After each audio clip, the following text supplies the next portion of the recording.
1 દાખલા નંબર 3 જો sin a બરાબર 3/4 તો cos a અને tan a ના મૂલ્ય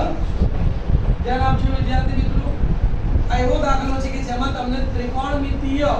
ગુણોત્તરનું કોઈ પણ એક માપ આપ્યું હશે અને બાકીના માપ શોધવાના હશે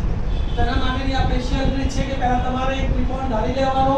તો આપણે કાટકોણ ત્રિકોણ ABC દોર્યો અને ખૂણો B 90 લીધો અહીંયા તમને ખૂણો A આપ્યો હોય તો એને 90 લેવાનો અને એ સિવાયના કોઈ પણ બેને 90 લઈ શકો તો ધારી લઈએ છીએ આપણે ધારો કે ત્રિકોણ ABC માં ખૂણો B કાટકોણ છે હવે આપણને જેનું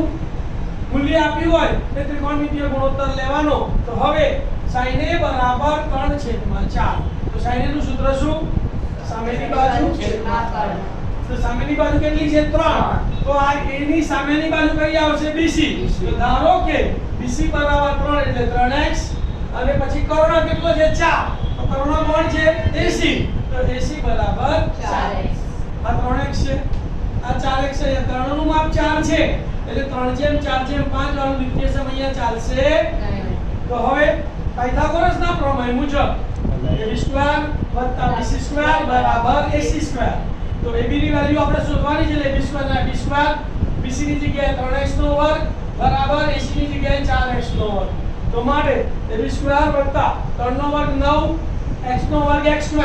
બરાબર 4 નો વર્ગ 16 x નો વર્ગ x². હવે કોને સૂત્ર કરતા બનાવીશું ab² તો વત્તા 9x² સામે જશે તો ઓછા તો લખાઈશું તો માટે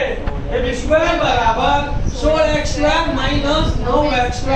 હવે વર્ગ દૂર કરીએ તો સામેનાનું વર્ગમૂળ તો માટે ab બરાબર વર્ગમૂળમાં 16 માંથી 9 જાય તો 7x² માટે ab બરાબર 7 નું વર્ગમૂળ ના નીકળે એટલે વર્ગમૂળમાં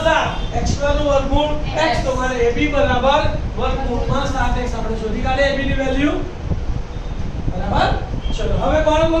કયા માપ શોધવાના છે cos a અને tan a તો cos a નું સૂત્ર બોલો પાસેની બાજુ તો a ની પાસેની બાજુ ab છેદમાં કર્ણ ac તો પાસેની બાજુ ab છેદમાં કર્ણ ac ab ની વેલ્યુ છે √7x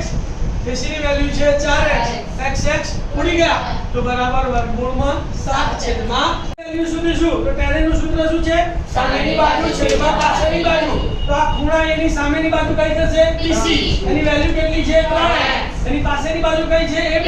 એની વેલ્યુ કેટલી છે વર્ગમૂળમાં 7x તો બરાબર dx વર્ગમૂળમાં 7x x ઉડી ગયા તો કેટલો જવાબ આવ્યો 3 વર્ગમૂળમાં 7. ખ્યાલ આવી ગયો. શું યાદ રાખવાનું કે જ્યારે કોઈ પણ ત્રિકોણમિતિય ગુણોત્તરનું વેલ્યુ આપી હોય કિંમત આપી હોય અને બાકીના ત્રિકોણમિતિય ગુણોત્તર શોધવા હોય તો કાટકોણ ત્રિકોણ ધારીને પ્રમાણમાં બાજુઓ લઈને ત્રીજી બાજુ શોધીને દાખલો ગણવાનો. ઓકે મારી શોને તમે લાઈક કરજો સબસ્ક્રાઇબ કરજો. ઓમ નમઃ શિવાય.